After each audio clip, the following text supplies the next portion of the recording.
are not coup d'etats. These are revolutions.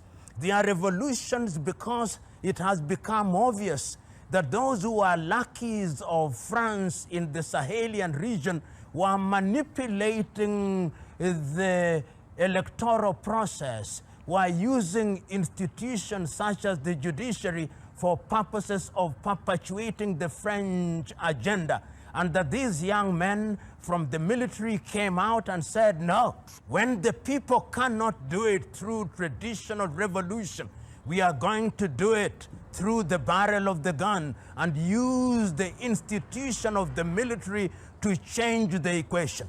And they have changed the equation. How have they changed the equation?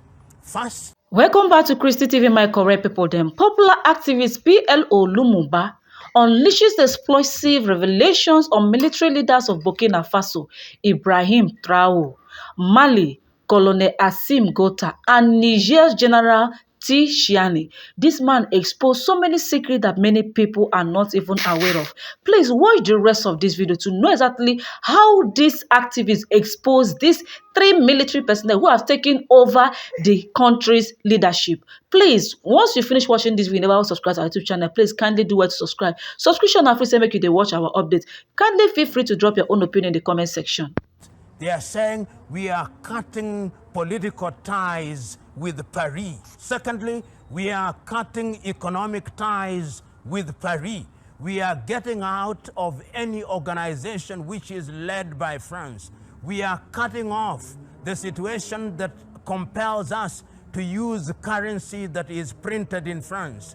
We are ensuring that our resources are going to be refined, and they are entering into arrangements with a number of countries, including Russia and China, to begin to build institutions and installations that are going to refine their uranium, refine their gold, so that there is value addition. What is happening in the Sahelian region is, in my submission and in the view of many independent commentators, the beginning of the total liberation not only of those countries but the former French colonies. And it is not lost on me that the leaders of those countries are sending a very clear message.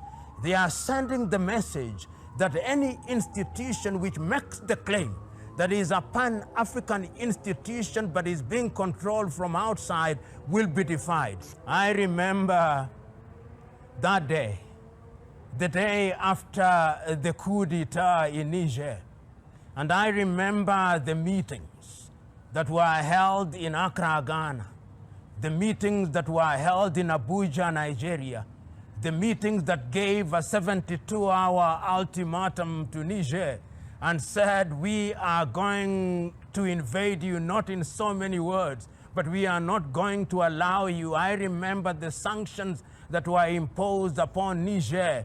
And I remember all the 3 leaders, Traoré in Burkina, and I remember the new leaders in Niger. I remember the leaders in Mali saying, we are now entering into a military pact.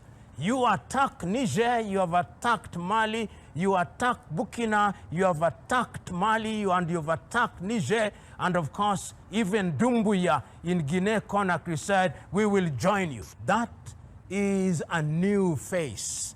It is a face that was not contemplated, and the Sahelian revolution, because it is a revolution, is beginning to redefine how former French colonies are relating with France at the critical levels, including the area of trade, including control of their militaries, including control of their language. And it is not lost on me that in Mali, they have actually declared that French is no longer the national language. Bambara is now the national language. It is a clear statement that they are beginning to regain their independence, and they are doing it in a manner that was not anticipated and in a manner that was not contemplated. It begs the question, will the men in uniform continue to be in power until kingdom come? No. They have said in Burkina They have said in Niger, they have said in Mali, they have said in Guinea-Conakry, we are midwives.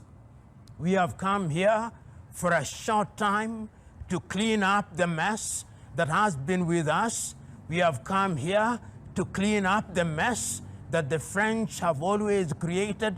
We have come here to ensure that the insurgency, which is sponsored by the French in Burkina Faso, which is sponsored by them in Mali, which is sponsored by them in Niger, which is sponsored by them in Guinea-Conakry, that this insurgency will eliminate it and will introduce a new system of governance which will allow the peoples of our country to participate in their governance without being controlled from Paris.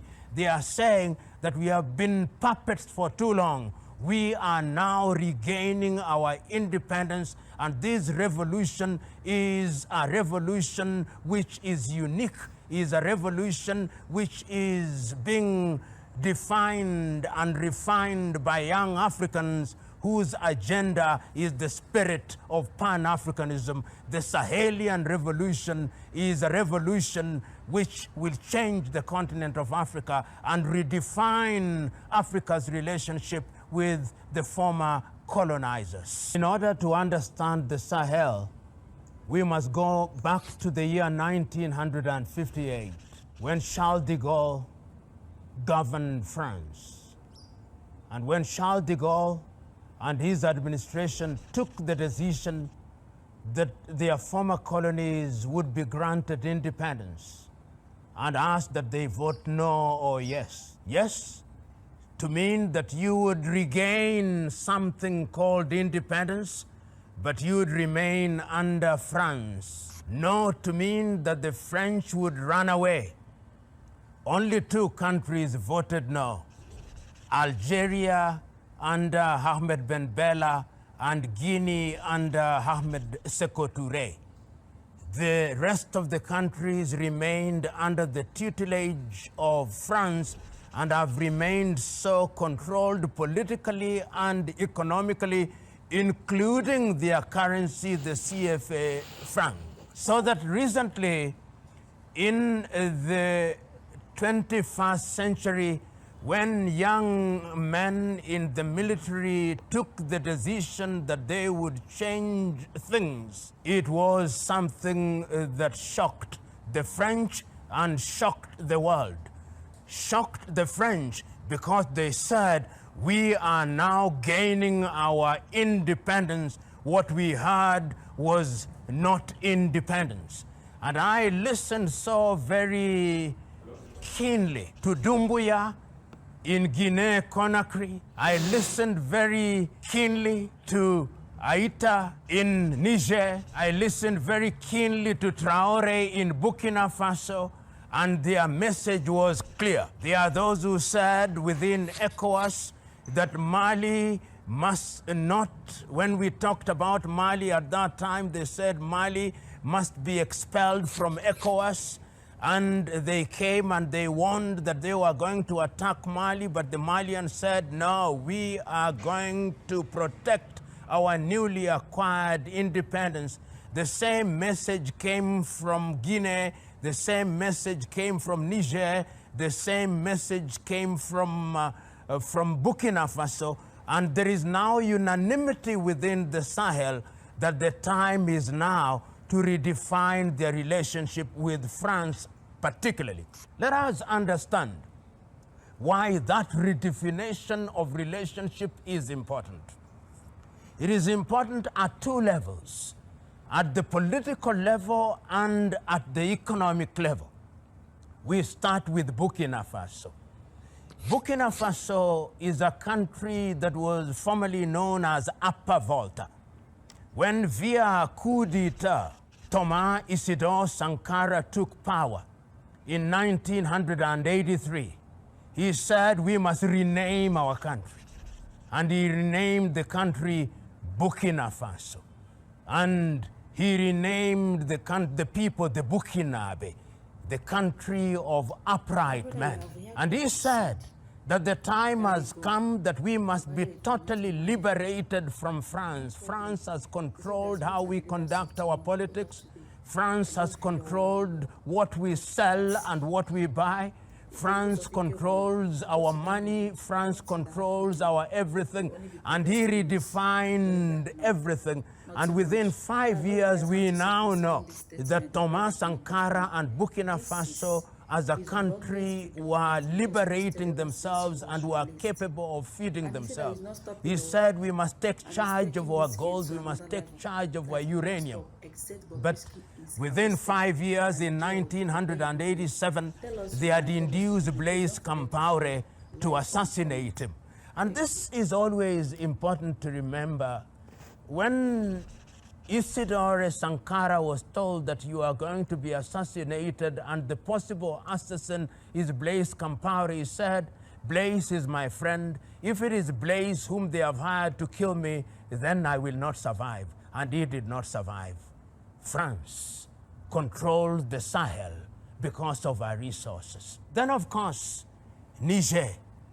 Niger is a country that is known for her uranium. Niger is a country that is known for our resources, and we know for a fact that even some of the nuclear tests that have been undertaken by the French have been undertaken in the deserts of the Sahel region.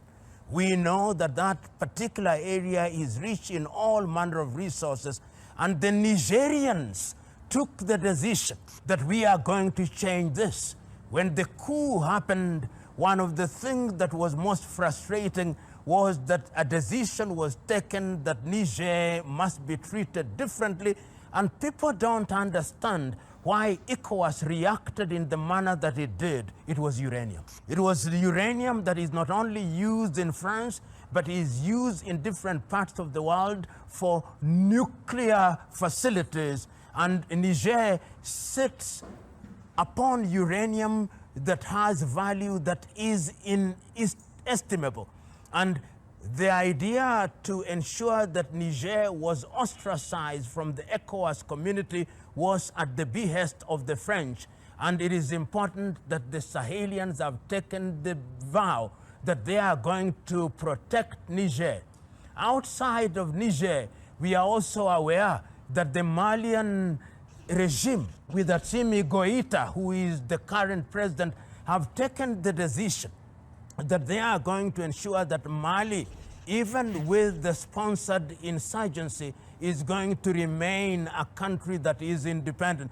And it is not lost on me that Mali is the home of one of the most important freedom fighters in Africa, Modibo Keïta. So the spirit of Modibo Keïta is now resurgent in Assimi Goïta, and we can see that that particular country is also moving in the direction of ensuring that they are liberated from French domination. And once again, we know that Mali is a country that has a long history with Sundiata Keïta, with Mansa Musa, and the Niger River flows there and supplies oil. And in the areas such as Timbuktu in northern Mali, we know that there are major resources. The same with Guinea-Conakry, which may not be described as being specifically in the Sahel, but is one of the countries that is supporting the activities that are going on in the Sahel to the extent that they are redefining how Europe, particularly France, relates with Africa. Which begs the question, what is new in Sahel? What is happening in the Sahel that is new? Is it a revival of Pan-African spirit? Is it something that is going to change the complexion of that region and by extension change the complexion of the world? Commentators are now saying that while many are quick to characterize the changes in the Sahel as coup d'etats, and therefore against the African Union declaration that Africa will not entertain non-unconstitutional changes of power, Pan-Africanists and those who know how France is operating and has operated say these are not coup d'etats, these are revolutions. This man really explained so many things that has happened in just 5 years. Ever since these three people have taken over the leadership of their country, things have drastically changed. Even they were even removed for all this from ECOWAS. My correct people, them no be smart, you know. These Sahel state people, they have shown that yes, Africans can easily feed themselves. They have shown us that yes, African can do anything with their natural endowment. They have shown that yes, if all these foreigners, especially all these colonial masters should lead Africa alone, Africa will be a better nation. My correct people, them Nigerian government should come and learn from these people. Everything is not to be running to France, running to UK, running to USA, this and that. When God bless you with unnatural endowment, what else do you need these people to do for you? What do you want them to do for you? My correct people, them not be smart, you know. I bet make una tell us in the comment section, what do you guys have to say concerning this whole scenario, this exposition from this activist. This man exposed, so he pinpoints so many angles. So I want you guys, if actually you watch this video to the very end, you listen, that will know what this man said. Kindly tell us in the comment section, what is your own opinion regarding this? Please do well to subscribe so that you get notified whenever we post our latest content.